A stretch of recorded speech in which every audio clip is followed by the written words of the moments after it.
Hey everyone, how are you all? I hope you are well and good. In today's class, we will discuss our chapter number 4 from the Diary of Annie Frank. देखिए, ये जो chapter है basically एक लड़की है जिसका नाम है एनी, उसकी डायरी से लिया गया है। यानी कि एक लड़की है एनी, एनी नाम की जो लड़की है वो एक डायरी लिखा करती थी और उस डायरी के उसके जो भी अनुभव थे वो हमें इस चैप्टर में बताए गए हैं।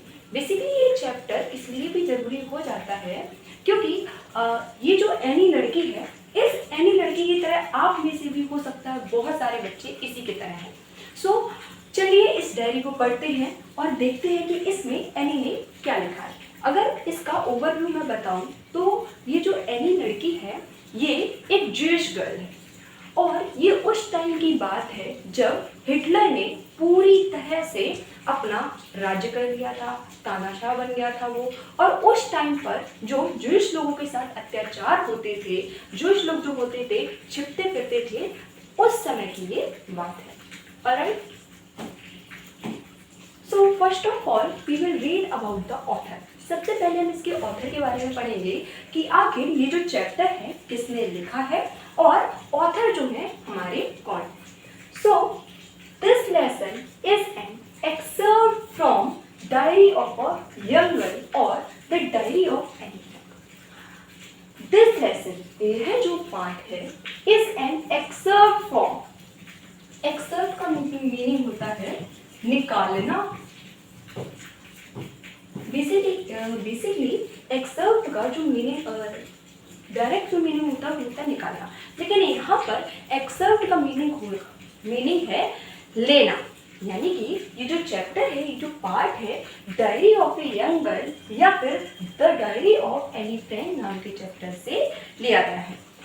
It is an autobiography that was first published in 1947। यह एक आत्मकथा है। ऑटोबायोग्राफी का मीनिंग होता है आत्मकथा।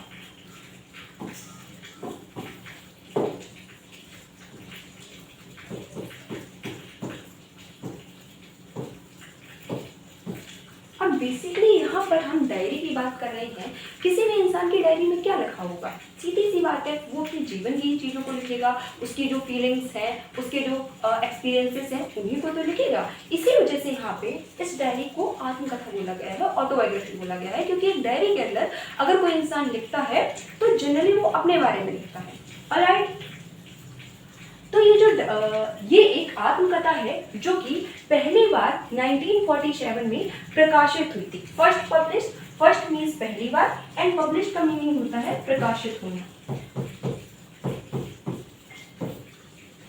इन दिस, इसके अंदर, इन दिस यानी कि इसके अंदर, Anne expresses her thoughts in a diary which was gifted to her on her 13th birthday.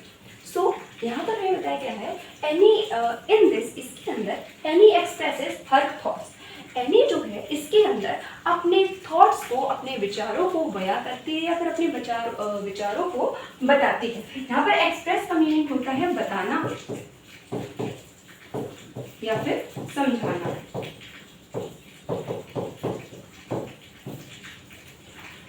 इसके अंदर एनी अपने विचारों को, थॉट्स मीन्स होता है विचार,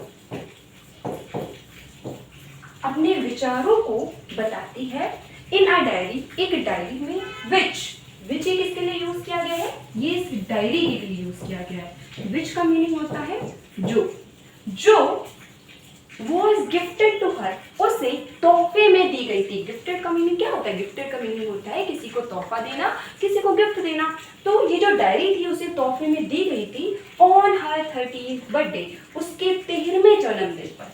सो यहाँ पर हमें क्या बताया गया है? ये जो चैप्टर है ये diary of a young girl या फिर the diary of Anne Frank से लिया गया है। इसके अंदर बेसिकली ये क्या है? ये एक ऑटोबायोग्राफी है जो कि 1947 में पहली बार प्रकाशित हुई थी और इसके अंदर एनी ने अपने विचारों को बताया है, विचारों को एक्सप्रेस किया है, जो कि उसको 13th बर्थडे पर मिले थे। यानी कि इसके अंदर, इस डायरी के अंदर एनी ने अपने विचारों को बताया और ये जो डायरी है ये उसको उसके 13th बर्थडे पर दी गई थी। Alright, next is she names the diary kitty. उसने डायरी का नाम किटी रखा। बेसिकली ये जो किटी है ये इस डायरी का नेम है, which she considers as her only true friend, जिसको, अब ये जो विच है, विच का मीनिंग यहाँ पर है जिसको या फिर जिसे, और विच आया है ये किटी के लिए जो डायरी है उसके लिए। विच शी कंसीडर्स, जिसको वह मानती थी। कंसीडर का मीनिंग क्या होता है? कंसीडर का मीनिंग बेसिकली होता है किसी चीज को मानना, किसी चीज को कंसीडर करना, किसी चीज को बताना। Alright, so which she consider, basically consider का यहाँ पे मीनिंग है मानना, जिसको वह मानती थी as her only true friend, अपना इकलौता सच्चा मित्र। ओनली का मीनिंग क्या होता है? ओनली का मीनिंग होता है इकलौता या फिर एकमात्र। इसका नाम एनी ने किटी रखा, किसका? डायरी का नाम। और एनी जो थी अपनी डायरी को अपना इकलौता सच्चा मित्र मानती थी। ऑलराइट, सी मेंशंस, वह बताती है। मेंशन का मीनिंग होता है बताना।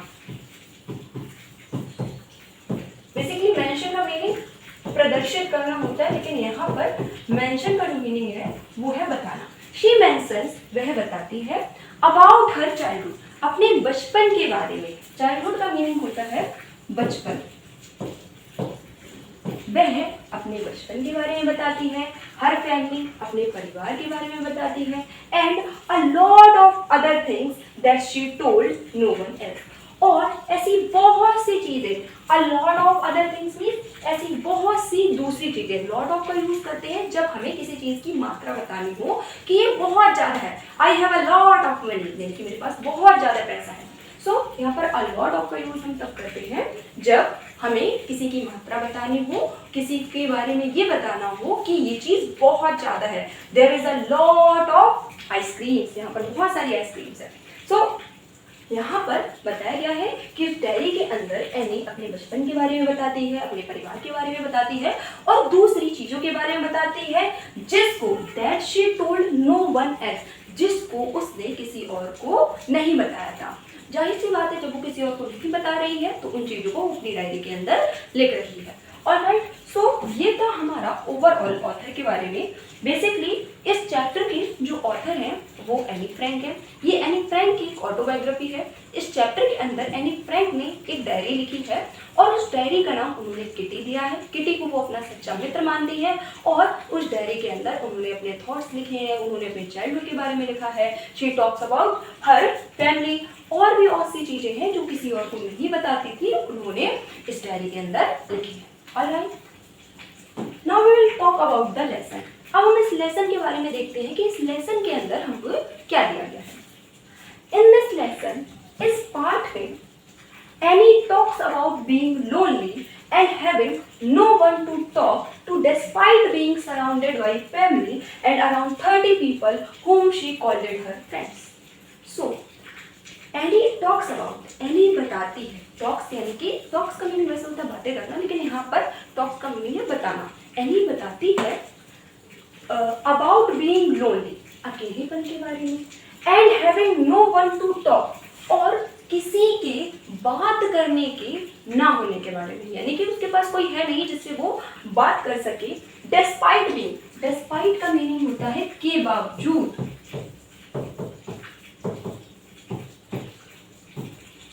सराउंडेड बाय फैमिली, अपने परिवार के द्वारा घिरे होने के बावजूद। सराउंडेड का मीनिंग है यहाँ पर घिरा होना। एंड अराउंड 30 पीपल, और 30 लोग whom, जिन्हें शी कॉल्ड हर फ्रेंड्स, जिन्हें वो अपना मित्र बुलाती थी या फिर जिन्हें वो अपना मित्र मानती है। बेसिकली यहाँ पर इस पूरी लाइन का मीनिंग ये है कि एनी इस चैप्टर के अंदर अकेलेपन के बारे में और किसी के बात करने के ना होने के बारे में, बेसिकली कोई उसके पास बात करने के लिए नहीं है, इसके बारे में वो बताती है। जबकि उसके पास उसकी फैमिली है, उसका परिवार है, और वो 30 लोगों से घिरी हुई है जिनको वो अपना दोस्त बताती है। सो इस लाइन का ओवरऑल मीनिंग क्या हुआ कि एनी बताती है कि वो अपने परिवार और 30 दूसरे लोगों के द्वारा घिरी है जिनको अपना दोस्त बताती है, लेकिन फिर भी वो अकेली है और उसके पास बात करने के लिए कोई नहीं है। ऑलराइट, 10 इसीलिए, 10 का मीनिंग होता है इसीलिए।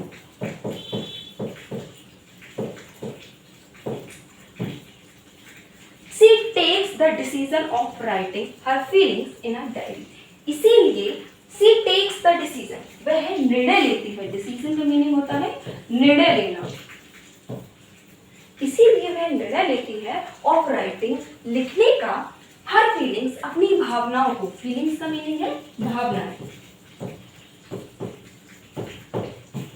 In our diary, एक डायरी पे. सो इसीलिए एनी जो है अपनी भावनाओं को लिखने का डिसीजन लेती है किसके अंदर, एक डायरी के अंदर. सो बेसिकली हमें यहाँ पर क्या बताया गया है, एनी जो है इस चैप्टर में हमें ये बताती है कि वो अपने परिवार से और उसके आसपास 30 और लोग हैं जिनके द्वारा वो घिरी हुई है, फिर भी वो अकेली है, उसके पास बात करने के लिए कोई नहीं है और इसीलिए वो अपनी फीलिंग्स को एक्सप्रेस करने के लिए लिखने का डिसीजन लेती है, लिखने का निर्णय लेती है किसके अंदर, इन आवर डायरी, एक डायरी के अंदर. Writing in a diary is a really strange experience for someone like me. लेखन की क्रिया जो है एक डायरी में जो लिखना होता है is really strange experience. ये एक बहुत ज्यादा विचित्र अनुभव है. Strange का मीनिंग होता है विचित्र. Experience का मीनिंग है अनुभव. For someone like me, मेरे जैसे किसी इंसान के लिए. सो यहाँ पर यह बताया गया है कि डायरी में लिखना मेरे जैसे किसी इंसान के लिए एक विचित्र अनुभव है. Not only because I have ever written anything before, इसलिए नहीं कि मैंने इससे पहले कभी कुछ लिखा नहीं है. नॉट ओनली इसलिए नहीं, बिकॉज क्योंकि I have never written anything before, मैंने कुछ भी नहीं लिखा है बिफोर, इससे पहले. बट आल्सो, लेकिन इसलिए भी, because it seems to me that later on neither I nor anyone else will be interesting in the musing of a 13-year-old school girl. So यहाँ पर यह बताया गया है लेकिन इसलिए भी क्योंकि बाद में ना ही मैं और कोई दूसरा इंटरेस्टेड होगा इन म्यूजिंग. म्यूजिंग का मीनिंग होता है बेसिकली पढ़ने में या फिर विचार करने में या फिर देखने में. और ए 13-year-old स्कूल गर्ल, किसी 13 साल की लड़की की डायरी पढ़ने में कोई क्यों ही इंटरेस्टेड होगा. इस पूरे पैराग्राफ का मीनिंग ये है, एनी बताती है कि मेरे जैसा जो इंसान है डायरी लिखना उसके लिए एक बहुत ज़्यादा विचित्र अनुभव हो सकता है. इसलिए नहीं कि उसने पहले कुछ नहीं लिखा है, बल्कि इसलिए कि मुझ जैसी एक 13 साल लड़की की डायरी को कौन ही पढ़ना पसंद करेगा, ना ही मैं ना ही कोई और. उसके आगे में क्या बताया जाता है, ओह वेल, हालांकि इट डजंट मैटर, मुझे फर्क नहीं पड़ता है या फिर इससे फर्क नहीं पड़ता है. डजंट मैटर का मीनिंग होता है फर्क नहीं पड़ता है.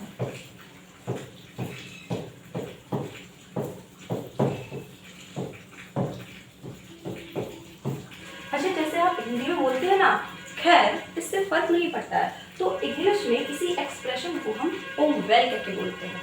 हम कई बार ऐसे बोलते हैं well I am not interested, ओ मैं इंटरेस्टेड नहीं हूँ. तो ये जो वेल है ना, हिंदी में बोलते हैं खैर, ऐसी बात नहीं है, खैर जो भी हो. तो ये जो खैर होता है ना, उसको हम इंग्लिश में एक्सप्रेशन के थ्रू ओ वेल बोलते हैं. I feel like writing and I have even greater need to get all kinds of thing off my chest. मैं महसूस करती हूँ कि मुझे लिखना है. यहाँ पर एनी बता रही है कि उन्हें महसूस होता है या फिर वो लिखना चाहती है. And I have an even greater need, और मुझे इससे भी कहीं ज़्यादा ज़रूरत है. ग्रेटर नीड का मीनिंग है यहाँ पर कहीं ज़्यादा ज़रूरत होना, ज़्यादा ज़रूरत होना. To get all kinds of things off my chest, ये सभी चीजें, ऑल काइंड्स ऑफ थिंग्स का मीनिंग है यहाँ पर ये सभी चीजें.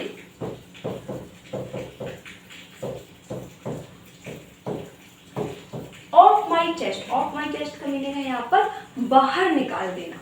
सो यहाँ पर एनी बता रही है कि मैं लिखना चाहती हूँ, मुझे लिखना है और इससे भी ज़्यादा मुझे इस चीज़ की ज़रूरत है कि ये सारी चीज़ें मेरे अंदर से बाहर निकल जाएं। बेसिकली यहाँ पर एनी के पास कोई बात करने के लिए नहीं है और एनी के मन में बहुत सारे थॉट्स हैं।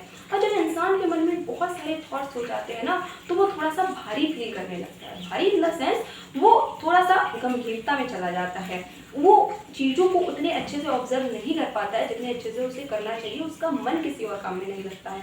सो इसीलिए एनी यहाँ पर बता रही हैं कि मैं लिखना चाहती हूँ और इससे भी ज़्यादा मुझे ज़रूरत है कि मेरे मन में ये सारी चीज़ें भरी हुई हैं, ये निकल जाए। आप ये चीज़ सच भी है कि एक ऐसा इंसान जिसके पास दोस्त नहीं है या फिर कोई बात करने वाला नहीं है या फिर एक ऐसा इंसान जिसके जीवन में कोई ऐसा नहीं है जिसके सामने वो अपने विचार बता पाए, तो उस इंसान को अपनी एक डायरी लिखनी चाहिए या फिर किसी पेज पर लिखना चाहिए। ऐसा करने से जो उसके थॉट्स होते हैं वो उस पेज पर चले जाएंगे। और दूसरी चीज़, अगर वो इंसान ऐसा करेगा तो उसको बहुत ही ज़्यादा लाइट फील होगा। अगर आप में से कोई इंसान है तो ये करके देखना, आपके माइंड में जो थॉट्स चलते रहते हैं आपको भारी फील होता होगा, लेकिन अगर आप उनको लिख लेंगे किसी कागज़ पर तो आप देखना उस दिन आपको हल्का फील होगा। Alright, People has more patience than people। अब ये जो लाइन है ये काफ़ी ज़्यादा इम्पोर्टेंट लाइन है। यहाँ पर लिखा है पेपर, बेसिकली जो कागज होता है हैज़ मोर पेशेंस, ज़्यादा सहनशील होता है, या फिर मैं कहूँ उसके पास ज़्यादा धैर्य होता है। पेशेंस का मीनिंग होता है धैर्य होता है। एक पेज जो होता है वो ज़्यादा धैर्यशील होता है देन पीपल, लोगों की तुलना में। क्यों?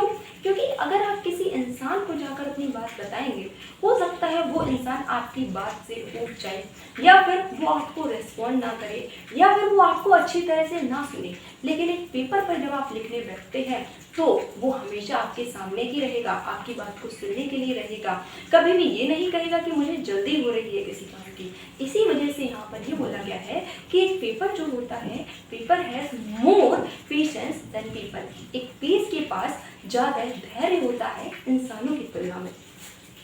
I thought of this saying on one of those days when I was feeling a little depressed and was sitting at home with my chin in my hands, bored and listless, wondering whether to stay in or go out. I thought of this saying, मुझे इस बात का विचार तब आया on one of those days, उन दिनों। One of those days का मीनिंग है यहाँ पर उन दिनों, when जब, I was feeling मैं महसूस कर रही थी, फीलिंग का मीनिंग होता है महसूस करना। जब मैं महसूस कर रही थी a little depressed, थोड़ा सा भारीपन या फिर थोड़ा सा डिप्रेशन। डिप्रेशन का मीनिंग क्या होता है? बहुत ज़्यादा परेशान होना। जब हम बहुत ज़्यादा परेशान हो जाते हैं किसी चीज़ों से, उनको हम बोलते हैं आई एम सो डिप्रेस्ड, मैं बहुत ज़्यादा परेशान हूँ। लिटिल डिप्रेस्ड, परेशान थी। And was sitting at home, और घर में बैठी हुई थी। सिटिंग एट होम मीन्स घर में बैठे हुए होना। With my chin in my hands, अपनी थोड़ी को हाथ में ली हुई। चिन क्या होती है? ये होती है, इसको मतलब चिन बोलते हैं। और हम ऐसे बैठे होते हैं ना, तो एनी बता रही है कि वो ऐसे बैठी थी, यहाँ पर अपने हाथ में अपनी चिन को ली हुई। ऑलराइट, बोर, मैं बोर हो रही थी। बोर का मीनिंग होता है ऊब जाना। बोरिंग आप तो सब लोग समझते हैं। बोरिंग क्या होता है? जब आपका करने का कुछ मन नहीं करता है। आई एम बोर्ड, मैं बोर हो रही थी। एंड लिस्टलेस, और कुछ करने को नहीं था। वॉन्डरिंग वेदर, और मैं इस ख्यालात में घूम रही थी। वॉन्डरिंग का मीनिंग होता है वैसे भटकना, लेकिन यहाँ पर वॉन्डरिंग का मीनिंग है उसके मन में ये थॉट्स चल रहे थे वेदर टू स्टे इन और गो आउट, कि मैं घर पर रुकूं या फिर बाहर जाऊं। सो बेसिकली यहाँ पर बताया गया है कि एक पेपर जो होता है उसके पास इंसानों से ज़्यादा पेशेंस होता है। ये थॉट एनी को कब आया? जब एनी एक दिन अपने घर में अपने हाथ में अपनी चिन को पकड़े हुए बैठी थी और वो थोड़ी सी डिप्रेस्ड थी, थोड़ी सी परेशान थी, बोर हो रही थी, लिस्टलेस थी, और वो इस दुविधा में फंसी हुई थी कि मुझे घर पे रहना चाहिए या मुझे बाहर जाना चाहिए। यहाँ पर वंडरिंग का मीनिंग होता है वैसे भटकना, लेकिन यहाँ पर हम विचारों के भटकने की बात कर रहे हैं। जो उसके विचार थे वो भटक रहे थे।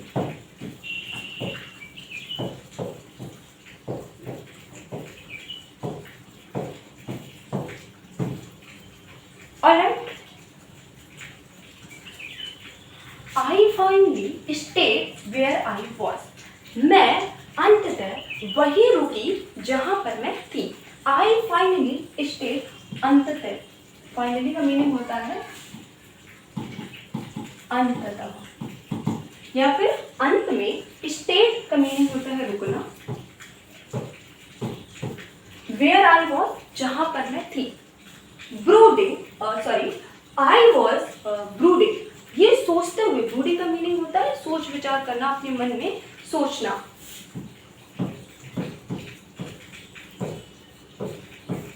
जब आप ध्यान से अपने मन में कुछ सोच रहे होते हैं ना, उसको ब्रूडिंग बोलते हैं. यस, हाँ. Paper does have more patience. हाँ, एक पेपर के पास ज्यादा धैर्य होता है. And since I am not planning to let anyone else read this stiff backed notebook grandly referred to as a diary. So यहाँ पर बताया गया है, हाँ, पेपर के पास ज़्यादा पेशेंस होता है, ज़्यादा धैर्य होता है, और मैं इसकी प्लानिंग नहीं कर रही हूँ कि कोई और मेरा ये नोटबुक पढ़े, मेरी ये नोटबुक पढ़े, जिसको मैं डायरी कहती हूँ, जिसको मैं grandly refer to as a diary, जिसको मैंने डायरी बताया है.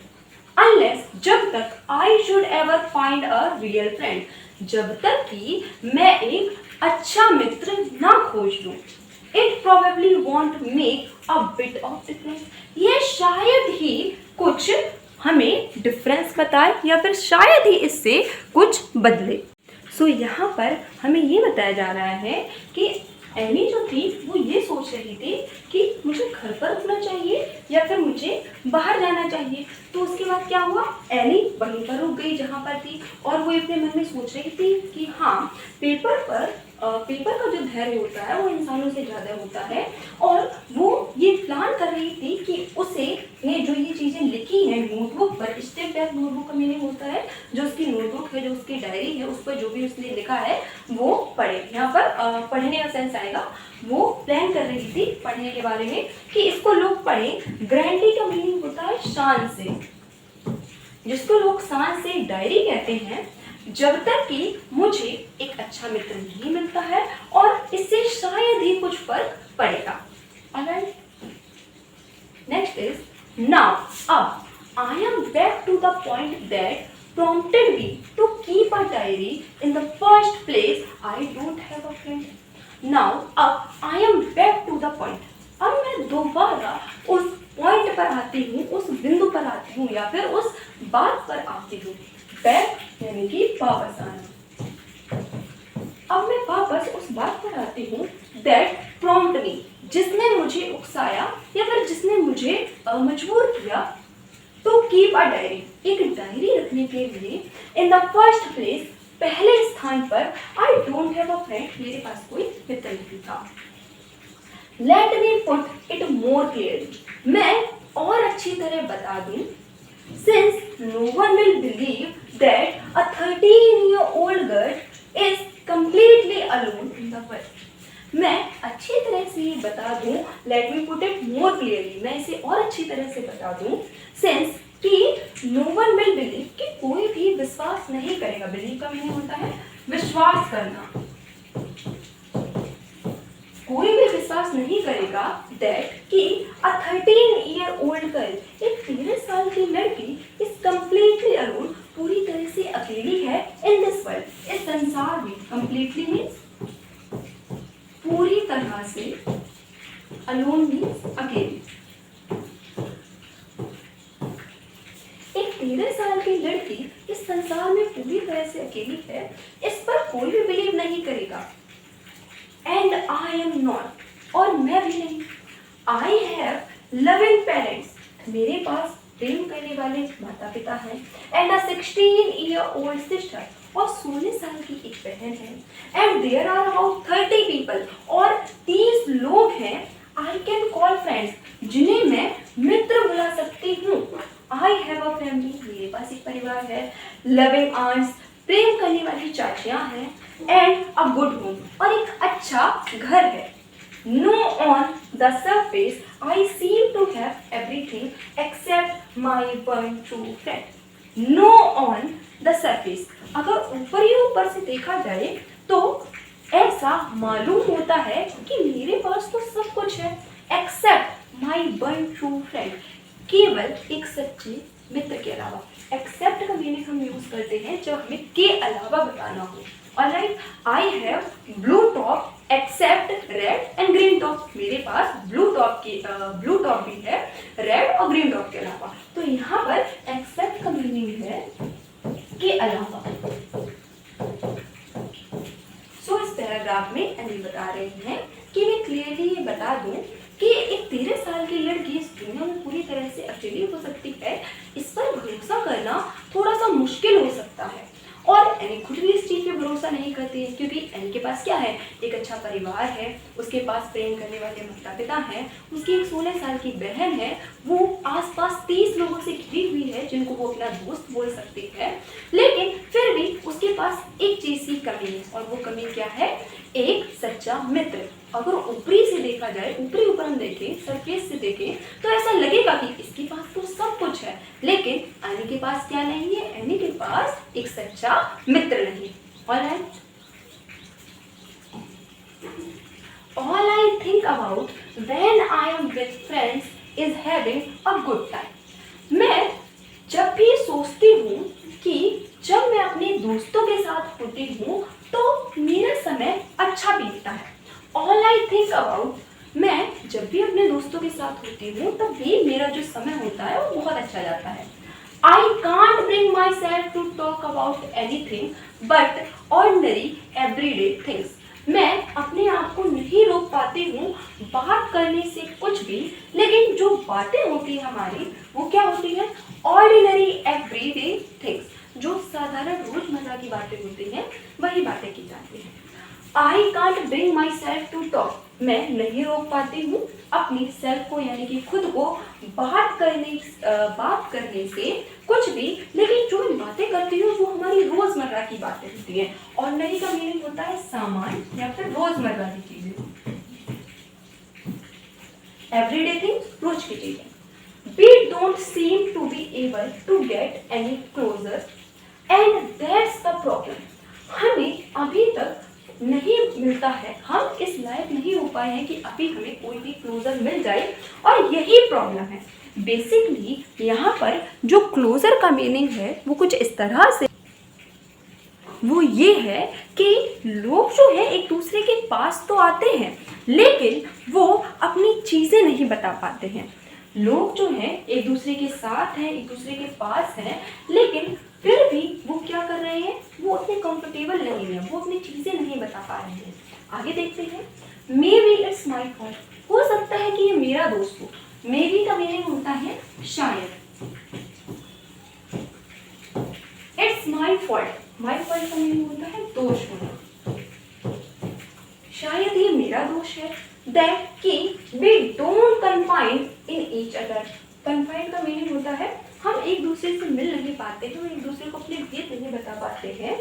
इन एनी केस, किसी भी केस में, that's just how things are and unfortunately they are not liable to change, this is why I have started the diary. So यहाँ पर बताया गया है किसी भी केस में जो चीज़ें हैं वो वैसी ही रहेंगी, और दुर्भाग्यवश they are not liable to change, वो बदलेंगी भी नहीं। दिस इज वाई, इसीलिए, दिस इज वाई का मीनिंग होता है इसीलिए।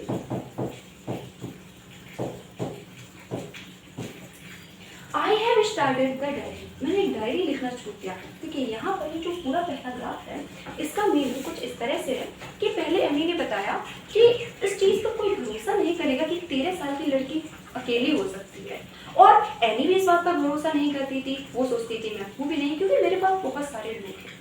उसके बाद एनी हमें ये बताती है कि मैं रोज़मर्रा की ही बातें करती हूँ अपने दोस्तों के साथ, जब मैं होती हूँ तो मैं बहुत अच्छा टाइम स्पेंड करती हूँ, हम साथ में होते हैं, लेकिन हम एक दूसरे को अपनी बातें नहीं बता पाते हैं, एक दूसरे से अपने मन की बात नहीं कह पाते हैं कि हमारे मन में क्या चल रहा है, और ऐसा हमेशा ही होता रहता है, इसको मैं बदल भी नहीं सकती हूँ। तो एनी क्या करती है, क्योंकि वो अपने मन की बातें, उसके आसपास के जो लोग हैं बातें तो करते हैं, सब लोग अच्छी बातें करते हैं, लेकिन अपनी मन की बातें नहीं बता पाते हैं, इसीलिए एनी ने क्या किया, डायरी लिखना शुरू किया। आप इसको अपनी रियल लाइफ से रिलेट कर सकते हैं कि आपकी लाइफ में भी ऐसा टाइम आता होगा कि आपके आसपास बहुत सारे लोग होते होंगे, लेकिन आपके माइंड में जो चीज़ें चल रही हैं, आपके माइंड में अगर कोई टेंशन है किसी भी चीज़ की, हो सकता है वो एग्जाम को लेके, हो सकता है किसी और चीज़ को लेके वो आप किसी को ना बता पाते हो। तो यहाँ पर सेम सिचुएशन एनी के साथ है कि उसके पास अच्छे लोग हैं, दोस्त हैं, घर है, परिवार है, वो बातें भी करती है, वो अच्छा टाइम भी स्पेंड करती है, लेकिन अपनी मन की बातें नहीं कह पाते, और उसके आसपास के लोग भी ऐसे हैं, वो अपने मन की बातें नहीं बता पाते हैं। इसीलिए एनी ने डिसीजन लिया कि वो एक डायरी लिखेगी। Alright,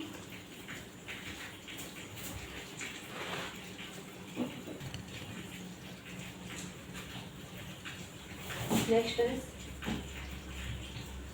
to enhance the image of this long awaited friend in my imagination। मैं जो है, ये जो मेरी कल्पना है, इसमें ये जो मेरा लॉन्ग अवेटेड फ्रेंड का मीनिंग होता है चिर प्रतीक्षित मित्र।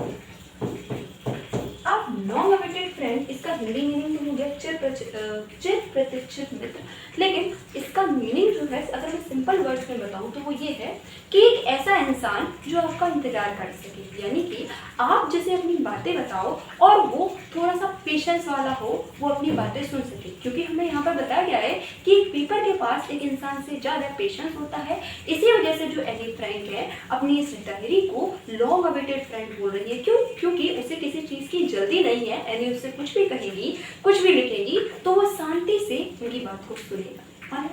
तो यहाँ पर बता रही हैं कि मेरी ये जो इमेजिनेशन है, मेरे विचार जो है, मेरी कल्पना है, इमेजिनेशन का मीनिंग क्या होता है? कल्पना। उसमें मेरा ये जो मित्र है, जो लॉन्ग अवेटेड फ्रेंड है, मेरा चिर प्रतीक्षित मित्र है, मेरी डायरी, उसकी जो इमेज है, उसकी जो कल्पना है, उसको मैं इनहेंस करना चाहती हूँ, उसको मैं बढ़ाना चाहती हूँ। इनहेंस का मीनिंग होता है बढ़ाना। वैसे इनहेंस का मीनिंग ये होता है किसी चीज़ को इम्प्रूव करना। इनहेंस का मीनिंग हम किसी चीज़ को इम्प्रूव कर रहे हैं। तो यहाँ पर बता रही है एनी फ्रेंड कि मेरी कल्पना में ये जो मेरा चिर प्रतीक्षित मित्र है, यानी कि मेरी जो डायरी है, उसकी कल्पना को मैं और भी ज़्यादा बढ़ाना चाहती हूँ। I don't want to jot down the facts in this diary the way most people would do, but I want the diary to be my best friend and I am going to call this friend Kitty। I don't want to jot down the facts। मैं इस तथ्य के बिल्कुल भी साथ नहीं हूँ। In this diary, इस डायरी में the way most people would do, जैसा कि अक्सर कर लोग होते हैं। लोग क्या होते हैं? अक्सर कर ये सोचते हैं कि ये तो डायरी है नॉर्मल सी, लेकिन जो एनी थी इस डायरी को अपना बेस्ट फ्रेंड बनाना चाहती थी। But I want the diary to be my best friend. मैं इस डायरी को अपना दोस्त बनाना चाहती हूँ।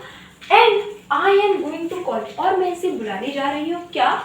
दिस फ्रेंड किटी, और मैं अपने इस मित्र को किटी बुलाने जा रही हूँ। देखिए नॉर्मली पीपल क्या होते हैं, वो एक डायरी को ऐसा डायरी समझते हैं कि हाँ डायरी है, डायरी पर हम क्या करते हैं कि वो लिखने का काम करते हैं, अपने थॉट्स को लिखते हैं। लेकिन जो एनी फ्रैंक है उनका ऐसा सोचना नहीं है। वो डायरी को अपना मित्र बनाना चाहती है, और उस मित्र को उन्होंने क्या नाम दिया है? उस मित्र को उन्होंने नाम दिया है किटी, और वो इसको किटी कहकर बुलाती है। ऑलराइट,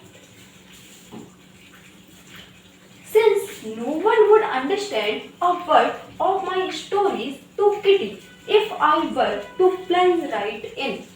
देखिए यहाँ पे लिखा है कोई भी इंसान no would understand, समझ नहीं पाएगा, a word, एक शब्द भी of my stories, मेरी कहानियों का। स्टोरीज का मीनिंग है कहानियां। टू किटी, जो कि मैंने किटी के अंदर लिखी है। तो यहाँ पर एनी फ्रेंड बता रही है कि कोई भी इंसान मैंने जो बातें, मैंने जो कहानियां किटी के अंदर लिखी हैं वो समझ नहीं पाएगा। If I were to plunge right in, यदि मैं उन्हें तुरंत ही बता दूं। यानी कि एनी फ्रेंड के कहने का मतलब है कि मैंने जो बातें लिखी हैं अगर मैं तुरंत जाके किसी को सुनाने लग जाऊँ, किसी को बताने लग जाऊँ, तो वो उस स्टोरी के अंदर का एक भी शब्द समझ नहीं पाएगा। I had better provide a brief stage of my life, लेकिन मैं चाहती हूँ कि मैं अपने जीवन का एक संक्षिप्त वर्णन प्रदर्शित करूँ। I have better provide a brief sketch. Brief sketch का मीनिंग है संक्षिप्त वर्णन।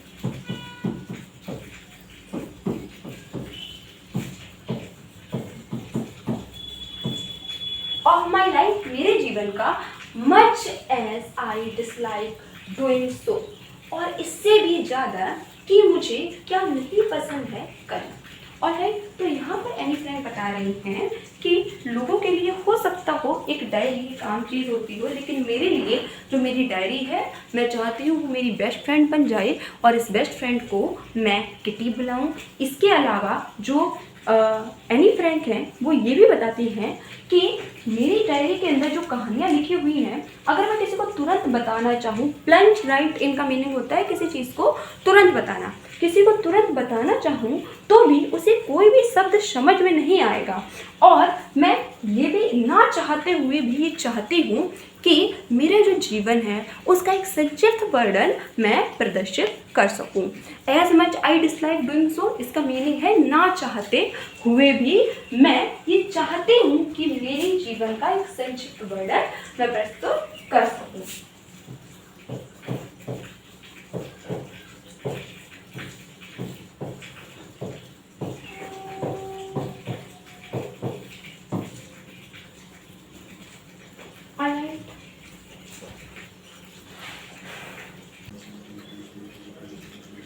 My father, the most adorable father I have ever seen.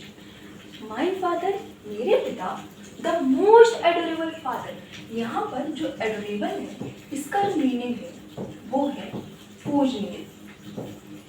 मेरे पिता मेरे लिए सबसे ज़्यादा पूजनीय है। I have ever seen, जो कि मैंने कभी देखे हैं। I have ever seen का यूज हम जनरली तब करते हैं जब हम किसी चीज को इंगित करते हुए बताते हैं कि अरे वो तो इतना अच्छा है, इतना तो मैंने कभी देखा ही नहीं। तो यहाँ पर I have ever seen का मीनिंग ये है कि जो एनी फ्रेंड के पिताजी हैं वो एनी फ्रेंड के लिए बहुत ही ज़्यादा पूजनीय है। और एनी फ्रेंड बताती है कि मेरे पिताजी मेरे लिए इतने पूजनीय हैं जिनको ही मैंने कभी देखा। डिडंट मैरी माई मदर, उन्होंने मेरी माँ से शादी नहीं की। अंटिल, जब तक, अंटिल का मीनिंग है यहाँ पर जब तक ही वॉज 36, वो 36 साल के हो पाए।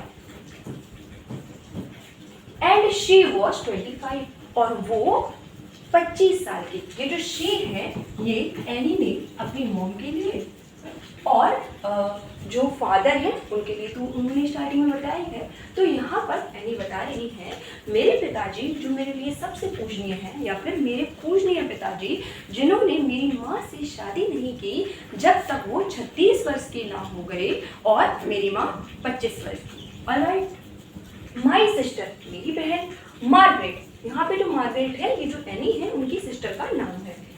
was born in Frankfurt in Germany in 1926.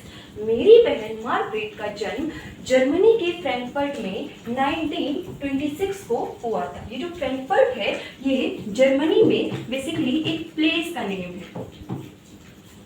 I was born on 12 जून 1929. मेरा जन्म 12 जून 1929 को हुआ था।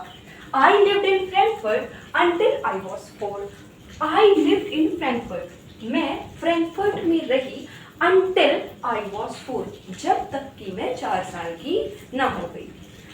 My father, मेरे पिताजी, immigrated to Holland in 1933. मेरे पिताजी 1933 में होलैंड जाकर बस गए। बेसिकली यहाँ पर जो इमिग्रेटेड है इसका मीनिंग है बस जाना। दो वर्ड होते हैं, एक इमिग्रेटेड और एक होता है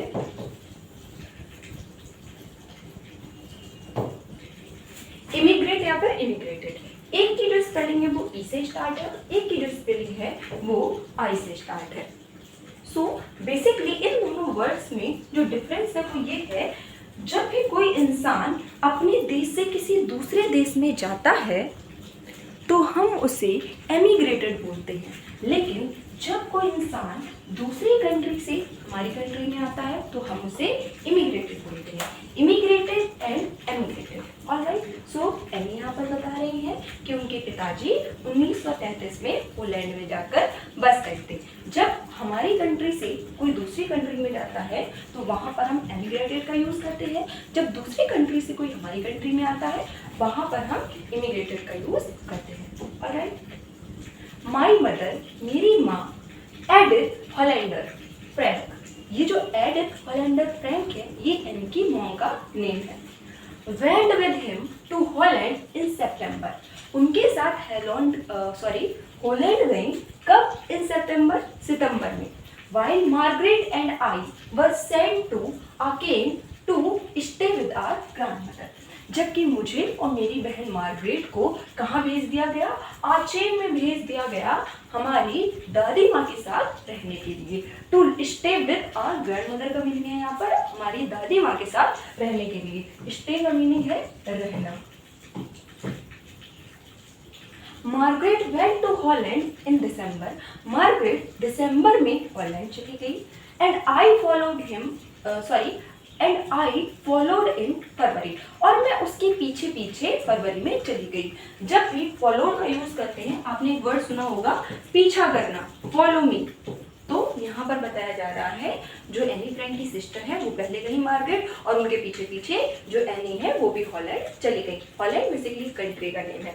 When I was plunked down on the table as a birthday present for Margaret, और मुझे मार्गरेट की जन्मदिन के तोहफे के रूप में जो मेज थी उस पर रख दिया गया।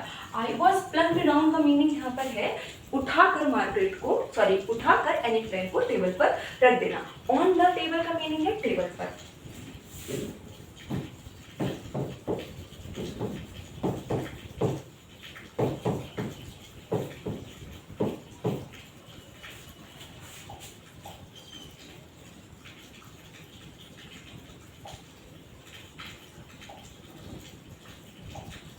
सो बेसिकली अभी तक की स्टोरी में हमने क्या जाना है? एनी ने बताया है अपने बारे में। एनी है, एनी की एक सिस्टर है, एनी के घर में 30 लोग रहते हैं जिनको अपना दोस्त बोल सकती है, लेकिन उसके पास कोई दोस्त नहीं है, इसी वजह से वो डायरी लिखना स्टार्ट करती है। उसके बाद क्या होता है? एनी अपने फादर के बारे में बताती है कि मेरे फादर हैं, मेरी मदर है, मेरी एक सिस्टर है, मेरे फादर हॉलैंड जा चुके हैं। उसके बाद मेरी मदर भी उनके साथ चली गई, उसके बाद मेरी सिस्टर भी चली गई और सिस्टर के पीछे पीछे एनी भी चली गई। ऑलराइट, सो नेक्स्ट देखते हैं आगे राइटर क्या बोलते हैं। I started right away at the Montessori nursery school, मैंने शुरू कर दिया। स्टार्टेड मीन शुरू कर दिया। राइट अवे का मीनिंग है तुरंत।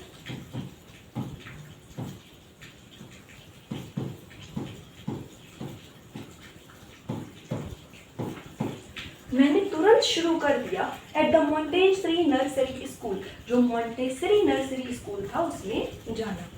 आई stayed there until I was 6, मैं वहां पर तब तक रही। स्टे का मीनिंग अभी मैंने आपको बताया था, स्टे का मीनिंग होता है रहना। मैं वहां पर तब तक रही। I stayed there until I was 6, जब तक कि मैं 6 साल की ना हो गई। एट विच टाइम, और उस समय। I started in the first form, मैंने पहली कक्षा से शुरू किया। तो यहाँ पर एनी हमें बता रही हैं कि जैसे ही वो हॉलैंड पहुंची उन्होंने मोंटेसरी नर्सरी स्कूल में पढ़ना शुरू कर दिया और वो पहली कक्षा में वहाँ पर दाखिल हो गई और वो वहाँ पर तब तक पढ़ी जब तक कि वो 6 साल की ना हो गई। Alright, in the 6th form my teacher was Mrs Kuperus the head mistress, जो 6th क्लास तक की मेरी जो टीचर थी वो मुख्य अध्यापिका मिसेस क्यूप्रेस थी। यहाँ पे आई थिंक मैंने मिस्टर बोल दिया, ये मिसेस है। अगर MR लिखा होगा तो हम उसको मिस्टर बोलते हैं, MRS लिखा होगा तो हम उसको मिसेस बोलते हैं। जो मुख्य अध्यापिका, हेड मिस्ट्रेस का मीनिंग है यहाँ पर मुख्य अध्यापिका मिसेस क्यूप्रेस थी, वो 6th क्लास तक मेरी क्या थी? टीचर थी। At the end of the year, we were both in tears as we said a hurt. So, साल के अंत में हम दोनों लोग आंसुओं से भरे हुए थे, जैसे कि हम बहुत ज़्यादा दुखी हों। We said a heart-breaking farewell, जिसे हमने एक दिल टूटने वाला क्या कहा? फेयरवेल कहा, विदाई कही। फेयरवेल का मीनिंग होता है विदाई। जनरली क्या होता है, अपने स्कूल्स में फेयरवेल मनाते हैं। तो यहाँ पर एनी बता रही हैं कि वो फ्रैंकफर्ट में जब उन्होंने मॉन्टेसरी नर्सरी स्कूल में पढ़ना स्टार्ट किया तो वहाँ पर उनकी जो अध्यापिका थी वो क्या थी, वो कौन थी, मिसेस क्यूप्टेस। और 6 क्लास तक वो वहीं पर पढ़ी, जब तक वो 6 साल की नहीं हो गई वो वहीं तक पढ़ी। और फिर क्या हुआ, जब उनका फेयरवेल हुआ तो उन दोनों के ही आंखों में क्या थे, आंसू थे। जनरली ऐसा होता है, हम जैसे स्कूल में पढ़ते हैं उस स्कूल में फिर हमारा फेयरवेल आता है, जब हम लास्ट क्लास में पहुंच जाते हैं तब जब हमारा फेयरवेल होता है तो कहीं ना कहीं हम मन से दुखी भी होते हैं। क्यों? क्योंकि हमारे उस स्कूल में बहुत सारी यादें होती हैं। Alright, in the summer of 1941 grandma fell ill. जो 1941 की गर्मियां थी, समर का मीनिंग है गर्मियां, ग्रैंड माँ बीमार हो गई, यानी कि दादी माँ जो थी वो बीमार हुई थी। इल का मीनिंग है बीमार होना। दादी माँ बीमार पड़ गई थी and had to have an operation, और उन्हें एक ऑपरेशन कराना पड़ा। On my birthday passed with little celebration, और मेरे बर्थडे पर कोई भी उत्सव नहीं किया गया। मैंने आपको, अगर आप इस प्लेटफॉर्म पर पढ़ते हैं तो मैंने आपको बहुत सारी जगह एक चीज बताई है, वो बताई है little, a little and the little. जब हम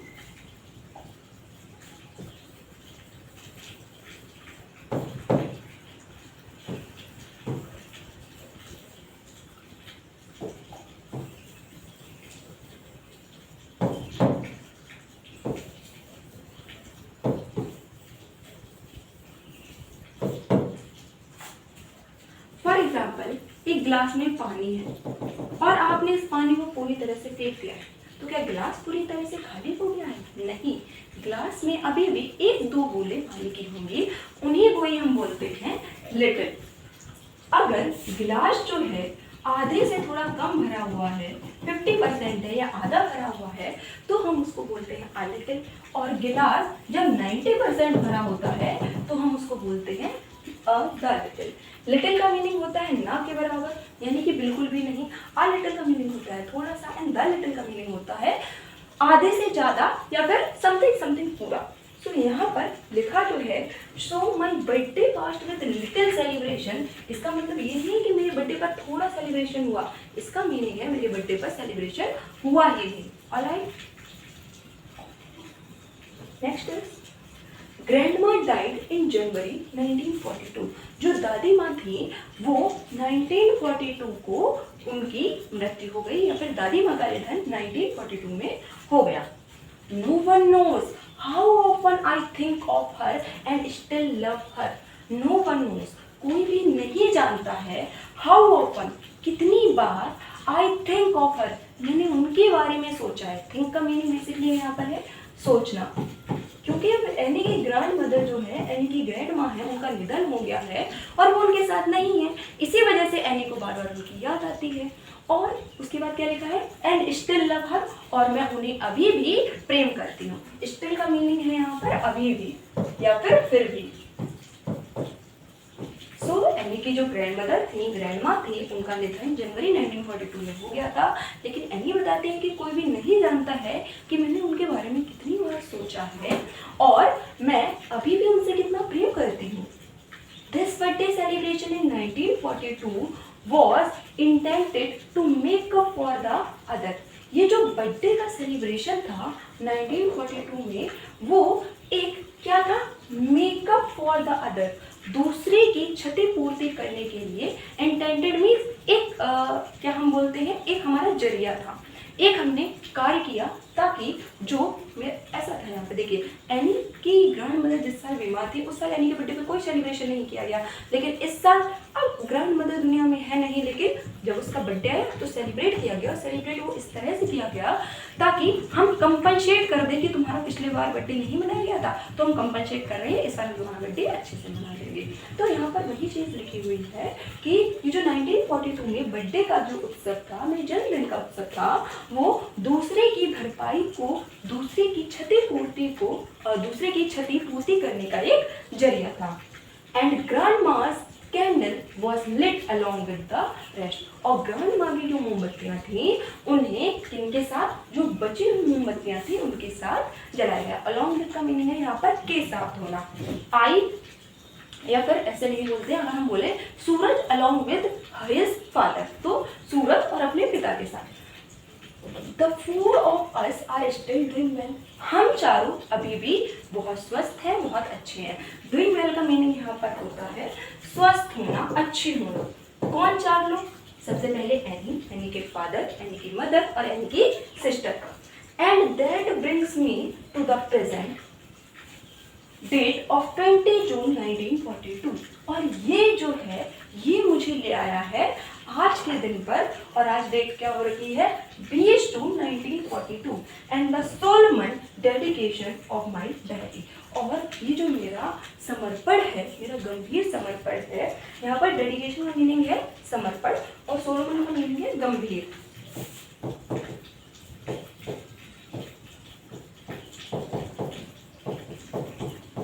मेरी डायरी का। तो यहाँ पर क्या अभी तक जो एनी बातें बता रही हैं उसके बाद क्या हुआ है, वो अपने प्रेजेंट टाइम पर आ गई है।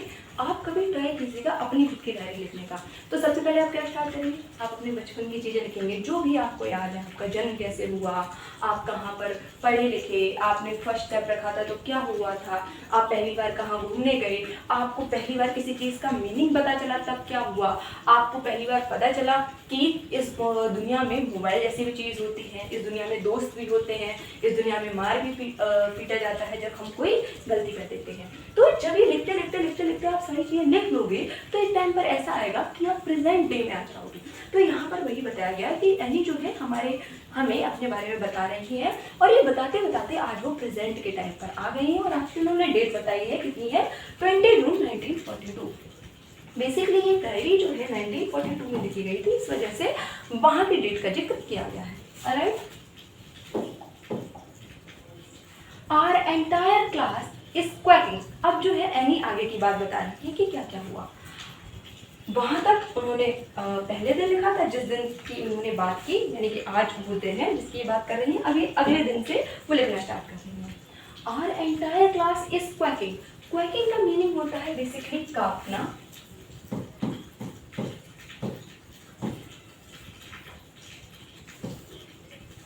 शिवर करना। बेसिकली हम ऐसे ऐसे कांपते हैं ना, हमारे हाथ कांपते हैं, तो क्वैकिंग का मीनिंग यहाँ पर वही है। Our entire class is quaking in its boots. हमारी जो पूरी क्लास थी वो अपने बूट्स में कांप रही थी। यहाँ पर इस लाइन का मीनिंग ये है कि एक क्लास है, क्लास में बच्चे बैठे हुए हैं, बच्चे अपने शूज़ पहने हैं और सभी बच्चे जो बैठे हैं उनके पैर कांप रहे हैं अपने शूज़ में। ऑलराइट, द रीजन, और इसका कारण है ऑफ कोर्स वास्तव में is the forthcoming meeting in which the teacher decided who will move up to the next form and who will be kept back. So यहाँ पर एनी ने कारण बताया कि पूरी क्लास के पैर क्यों कांप रहे हैं। So इसका जो कारण है, रीजन है, वो ये है the forthcoming meeting. forthcoming का बेसिकली हम यूज करते हैं आने वाली। forthcoming का मीनिंग होता है आने वाला या फिर आने वाली। बेसिकली जब हम फ्यूचर की बात करते हैं वहाँ पर हम forthcoming का यूज करते हैं। सो जो आने वाली मीटिंग है उसमें टीचर्स जो है, अध्यापक जो है, वो ये निश्चित करने वाले हैं, डिसाइड का मीनिंग क्या है, निश्चित करना। वो ये निश्चित करने वाले हैं who will move up to the next form. यहाँ पर who will move up to the next form का मीनिंग है कि कौन अगली कक्षा में जाएगा, एंड और who will be kept back, और कौन पीछे ही रह जाएगा। बेसिकली क्या हो रहा है, एनी की क्लास का रिजल्ट बताया जाएगा। इसी वजह से सभी जो क्लास में बच्चे बैठे हुए हैं उनके पैर कपकपा रहे हैं, क्योंकि रिजल्ट में यही तो बताया जाता है कि कौन इंसान पास हो गया है और कौन फेल हो गया है। तो बेसिकली यहाँ पर ये जो फॉर्म लिखा है ना, फॉर्म का मीनिंग क्लास से है कि कौन अगली कक्षा में मूव कर गया है, कौन अगली कक्षा में जा चुका है और कौन इसी कक्षा में रहेगा, यानी कि कौन पास हो गया है और कौन फेल हो गया है। इसी वजह से सभी लोग क्या थे, कांप रहे थे। Half of the class is making bets. Bets का मीनिंग होता है शर्त लगाना। जो आधी क्लास थी वो शर्त लगा रही थी। अब देखिए, जब छोटे छोटे बच्चे होते हैं कोई काम जब होने वाला होता है तो ऐसा जनरली होता है, आपने भी बचपन में एक काम किया होगा, वो शर्त लगाने लगते हैं आपस में, अच्छा मैं पास हो जाऊंगा, मैं शर्त लगा रहा हूँ। और शर्त कैसी चीज़ों पर लगाते हैं लोग, फॉर एग्जांपल इंडिया पाकिस्तान का मैच हो रहा है या फिर इंडिया के किसी और कंट्री का मैच हो रहा है, तो हम क्या शर्त लगाते हैं कि ये कंट्री जीत जाएगी। या फिर T20 मैच हो रहा है, फिर कोई और सा मैच हो रहा है, तो वहाँ पर जब जो दो टीम खेलते हैं तब हम उस पर शर्त लगाते हैं।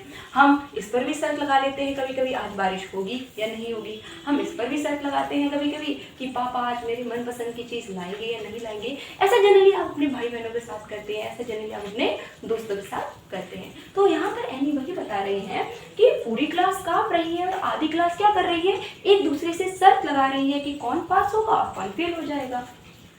Gian and I laughed ourselves silly at the two boys behind us, Cian and Jacques. So यहाँ पर Gian and I जो है, ये जो हमारी एनी है, इसकी एक फ्रेंड का नेम है, हंस रहे हैं खुद में ही खुद की सिली चीज़ों पर। सिली का मीनिंग हम तब सिली का यूज़ बेसिकली हम तब करते हैं जब हमें बताना ये सामने वाला थोड़ा सा बेवकूफ़ है क्या। बेवकूफ़ी जब हमारे सामने कोई देता है, छोटी छोटी चीज़ों पर गलतियाँ करता है, तो हम उसे सिली बोलते हैं, छोटी छोटी मिस्टेक्स हो जाना। तो जो जियन और मैं हूँ हंस रही हूँ सिली एट द टू बॉयज, हमारे पीछे जो दो लड़के बैठे हैं उनकी सिली थिंग्स पर, यानी कि वो छोटी छोटी जो हरकतें कर रहे हैं, बेवकूफ़ियाँ कर रहे हैं उनकी चीज़ों पर, जिनका नेम क्या है, Cian एंड जैकस। जो उनकी क्लास में दो लड़के बैठे हुए हैं एनी और जियन के पीछे, वो इनकी सिली चीज़ों पर क्या कर रही हैं, हंस रही हैं। Who have staked their entire holiday saving on their bed, जिन्होंने अपनी पूरी सेविंग, who their stake का मीनिंग होता है यहाँ पर दांव पर लगा देना, their entire holiday savings, अपनी पूरी छुट्टियों की जो कमाई थी या फिर अपनी पूरी छुट्टियों की जो बचत थी, on their bed, अपनी शर्त पर। तो यहाँ पर एनी और उसकी दोस्त क्यों हंस रही हैं Cian और जैकस पर, क्यों, क्योंकि उन्होंने अपनी छुट्टियों की जो भी बचत थी, छुट्टियों में उन्हें जो भी पैसे मिले थे, उन सभी पैसों को उन्होंने दांव पर लगा दिया। किस चीज़ में, शर्त लगाने के लिए। अच्छा मैं पास हो जाऊंगा तो मैं 100 रुपये, अगर मैं पास हो गया तो मैं तुम्हें 100 रुपये दूंगा। ये थोड़ी अजीब सी बेस्ट हो गई, अगर मैं पास हो गया तो तुम मुझे 100 रुपये दोगे, अगर तुम पास हो गए तो मैं तुम्हें 100 रुपये दूंगा। तो यहाँ पर यही बताया जा रहा है कि ये जो लड़के हैं इन्होंने अपनी सेविंग्स को, उनके पास जो भी पैसे थे छुट्टियों में, उन पूरी सेविंग्स को क्या कर दिया है, शर्त लगाने में खर्च कर दिया है।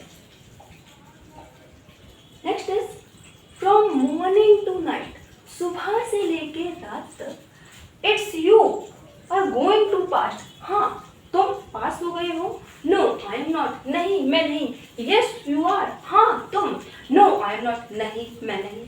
Even Gian's pleasing glances and my angry outburst can't calm them down, यहाँ तक कि जो जियन थी उसकी अर्ज, उसकी जो तिरछी निगाहें थी, ग्लांस का मीनिंग होता है नजरें, और मेरा जो गुस्सा फूट रहा था, आउटबर्स्ट का मीनिंग होता है फूटना या फिर फट जाना, मेरा जो गुस्सा फट रहा था, can't calm them down, उन्हें शांत नहीं करा सका। बेसिकली यहाँ पर जो Cian और जैकस है वो दोनों शोर मचा रहे हैं कि हाँ तुम पास हो जाओगे, नहीं मैं नहीं, हाँ तुम हो जाओगे, नहीं मैं नहीं, हाँ तुम हो जाओगे, नहीं हाँ नहीं, हाँ नहीं में सुबह से लेकर रात तक पूरा टाइम बीत गया है। और जो जियन की जो तिरछी नजरें थी, जियन जो गुस्से वाली नजरों से देख रही थी, और मेरा जो गुस्सा फूट रहा था वो भी क्या नहीं करा पाया, can't calm them down, calm down का मीनिंग होता है शांत हो जाना, तो उन्हें शांत नहीं करा पाया। If you ask me, अगर तुम मुझसे पूछो, there are so many dummies that about a quarter of the class should be kept back, but teachers are the most unpredictable creatures on the earth. अगर तुम मुझसे पूछो तो यहाँ पर बहुत सारे डमीज हैं। डमीज बेसिकली यहाँ पर मीनिंग है बेवकूफ लोग, या फिर हम बोलते हैं ना अक्सर कर, अरे तुम तो पूरे गधे हो। तो गधे हो इसका मतलब ये नहीं कि वो सामने वाला गधा है, इसका मतलब वो थोड़ा सा बेवकूफ है। अगर मुझसे पूछो तो बहुत सारे बेवकूफ हैं मेरी क्लास में, लगभग कितने, a quarter of the class, लगभग क्लास का 1/4 भाग, should be kept back, fail हो जाएगा। केप्ट बैक का यहाँ पर मीनिंग है इसलिए पीछे रह जाना या फिर फेल हो जाना। But teachers are the most unpredictable creatures on the earth. लेकिन जो टीचर्स हैं, जो अध्यापक या अध्यापिकाएं हैं, मोस्ट अनप्रेडिक्टेबल, जिसकी कल्पना ना की जा सके या फिर जिसकी भविष्यवाणी ना की जा सके। किसी चीज़ को जो हम प्रेडिक्ट कर सकते हैं तो उसका मीनिंग होता है उसके बारे में अनुमान लगा सकते हैं। कोई चीज़ अगर अनप्रेडिक्टेबल है यानी कि हम उसका अनुमान नहीं लगा सकते हैं।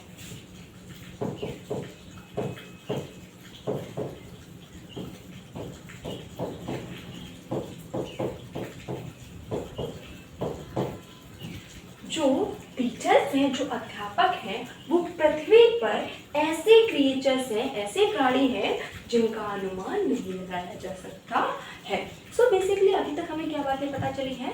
एनी बता रही है क्लास के सारे लोग जो हैं वो कांप रहे हैं, पूरी क्लास जो है शर्त लगाने में बिजी है। मैं और मेरी एक फ्रेंड है जीएन, वो हंस रही हैं। किन पर? जो दो लड़के बैठे हुए हैं सीएन और जैक्वस। क्यों? क्योंकि उन्होंने अपनी छुट्टियों की जितनी भी बचत थी शर्त लगाने पर वेस्ट कर दी है और बार बार वो एक दूसरे से यही बोल रहे हैं कि मैं पास हो जाऊंगा। दूसरा कह रहा है नहीं नहीं होगे, फिर कह रहे हैं कि हाँ हो जाऊंगा, नहीं होगा। तो हाँ नहीं में सुबह से लेकर शाम तक पूरा टाइम निकल जाता है। एनी और जो उसकी फ्रेंड है वो उनका गुस्सा भी फूटता है लेकिन वो उन्हें शांत नहीं करा सकती है। फिर एनी अपने विचार बताती है कि अगर तुम मुझसे पूछोगे ना तो मुझे लगता है आधी क्लास तो पीछे ही हो जाएगी, 1/4 तो इस क्लास में बेवकूफ भरे हुए हैं। और क्या बताती है फिर एनी कि लेकिन जो टीचर्स होते हैं, वो अध्यापक होते हैं, वो ऐसे प्राणी हैं इस दुनिया पर जिनका अनुमान ही नहीं लगाया जा सकता है। अब हम आगे देखते हैं कि हमें एनी आगे क्या बताते हैं। Not so worried about my girlfriend and my self. मैं चिंतित नहीं थी अबाउट माई गर्लफ्रेंड्स, मेरी जो सहेलियाँ हैं उनके लिए, एंड माई सेल्फ और खुद के लिए। तो यहाँ पर एनी बता रही है कि पूरी क्लास जो है काँप रही है लेकिन मैं अपने लिए और अपनी सहेलियों के लिए चिंतित नहीं हूँ। वरीड का यहाँ पर मीनिंग है चिंतित हूँ।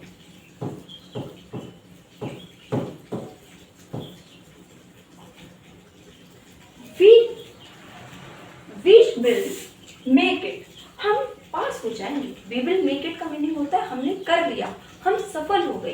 तो यहाँ पर एनी बता रही है कि हम सफल हो जाएंगे। The only subject I am not sure about is math. केवल एक लौता सब्जेक्ट, एक लौता विषय, the only subject का मीनिंग है एक लौता विषय।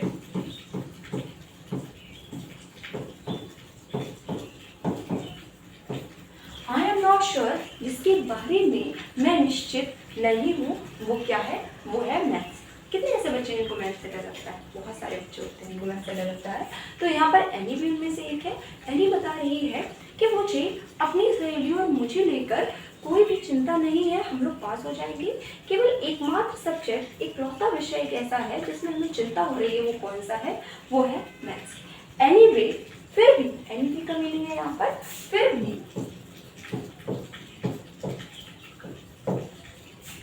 All we can do is wait.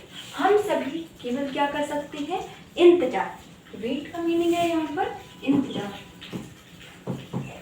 लेकिन हम सभी केवल क्या कर सकते हैं? हम सभी केवल इंतजार कर सकते हैं। Until then, और तब तक we keep telling each other not to lose heart. और हम तब तक एक दूसरे से ये कह सकते हैं कि उम्मीद मत खो, हार मत मानो। तो यहाँ पर एनी ने क्या बताया है कि अब हम केवल वेट ही कर सकते हैं और एक दूसरे से ये कह सकते हैं कि उम्मीद मत खो और हार मत मानो। I get along pretty well with all my teachers. मेरा जो संबंध है वो मेरे सभी टीचर से बहुत ज़्यादा अच्छा है। I get along का meaning, I get along pretty well का मीनिंग है कि मेरा जो व्यवहार है, मेरा जो संबंध है मेरे सभी टीचर्स हैं उन सभी के साथ बहुत अच्छा है। There are 9 of them, 7 men and 2 women. तो मेरे स्कूल में 9 टीचर्स हैं, 9 अध्यापक हैं, जिनमें से 2 लोग जो है वो पुरुष हैं, जिनमें से 7 लोग जो है वो पुरुष हैं और 2 लोग जो है वो क्या है? वो महिलाएं हैं। मिस्टर कीजे, अब ये एक टीचर है, उनका नेम है the old foggy and teachers man. The old foggy who teachers man, एक बूढ़े हैं जो क्या पढ़ाते हैं? मैथ्स पढ़ाते हैं। was annoyed with me for ages because I talked so much. जो कई सालों से मुझसे परेशान रहते हैं, यहाँ पर annoyed का मीनिंग है परेशान होना। annoy का जो मीनिंग होता है बेसिकली हम परेशान करने के लिए करते हैं, जब हम किसी को परेशान कर देते हैं। जो मुझसे कई सालों से परेशान है, फॉर एजेस का यहाँ पर मीनिंग है और कई सालों से। Because I talked so much, क्योंकि बहुत ज़्यादा बातें करती हूँ। तो सबसे पहले तो एनी ने बताया कि उसके जितने भी टीचर्स हैं उन सभी के साथ उसकी अच्छी बनती है। उसके स्कूल में 9 टीचर्स हैं, जिनमें से 7 पुरुष हैं और 2 महिलाएं हैं। इसके अलावा जो मिस्टर कीजिंग हैं वो उनके मैथ्स के टीचर हैं, और जो उनके मैथ्स के टीचर हैं वो एनी से बहुत ज़्यादा परेशान हो गए हैं। क्यों परेशान हो गए हैं? क्योंकि एनी बहुत ज़्यादा बातें करती है। आफ्टर सेवरल वार्निंग्स, कई चेतावनियों के बाद, आफ्टर मीन्स बाद, सेवरल मीन्स कई, वार्निंग्स का मीनिंग है यहाँ पर चेतावनियां।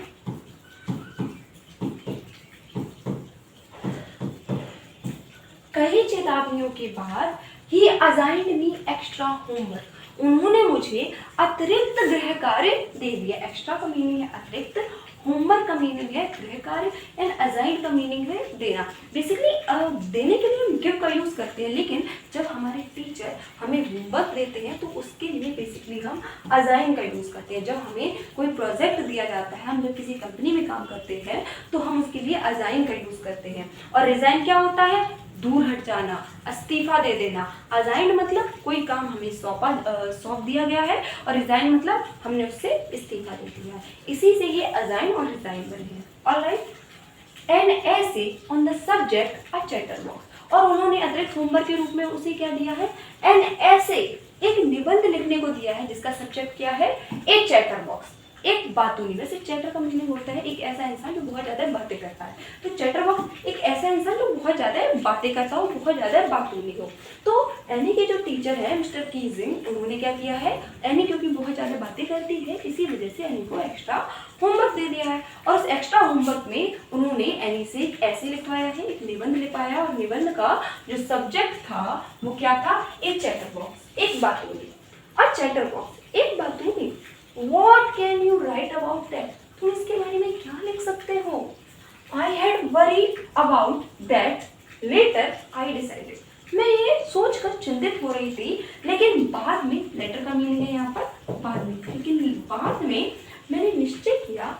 I jotted down the title in my notebook. मेरी जो नोटबुक में लिखा हुआ था, जॉटेड डाउन का मीनिंग होता है बेसिकली लिखा हुआ होना।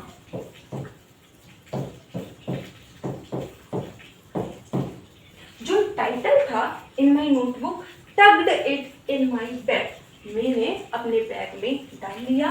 And try to keep quiet, और चुप रहने की कोशिश की। बेसिकली यहाँ पर एनी बता रही है कि जब टीचर ने मुझे ये होमवर्क दिया, एक चैटर बॉक्स पर निबंध लिखना है, तो ये एनी के माइंड में चल रहा था एक चैटर बॉक्स पर इसके मैं क्या ही लिख सकती हूँ। उसके बाद उसने अपनी नोटबुक पर ये लिखा और नोटबुक को अपने बैग में डाल दिया, और उसके बाद उसने क्या किया? चुप रहने का प्रयास किया। अब डांट पड़ गई है, उसे एक्स्ट्रा होमवर्क मिल गया है, तो मैंने क्या कर रही है? अब वो थोड़ा सा शांत रहने की कोशिश कर रही है। ऑलराइट,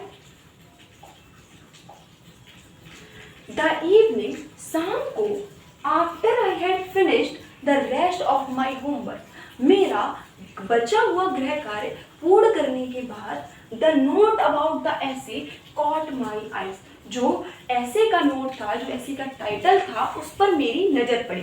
कॉट माई आई का मीनिंग है नजर पड़ना। शाम को क्या हुआ? एनी ने अपना सारा होमवर्क कर लिया। इसके बाद उसकी नजर, जो उसने टाइटल लिख रखा था ए चैटर बॉक्स, उस पर पड़ी। उसके बाद क्या हुआ? चलिए देखते हैं। I began thinking about the subject while chewing the tip of my fountain pen.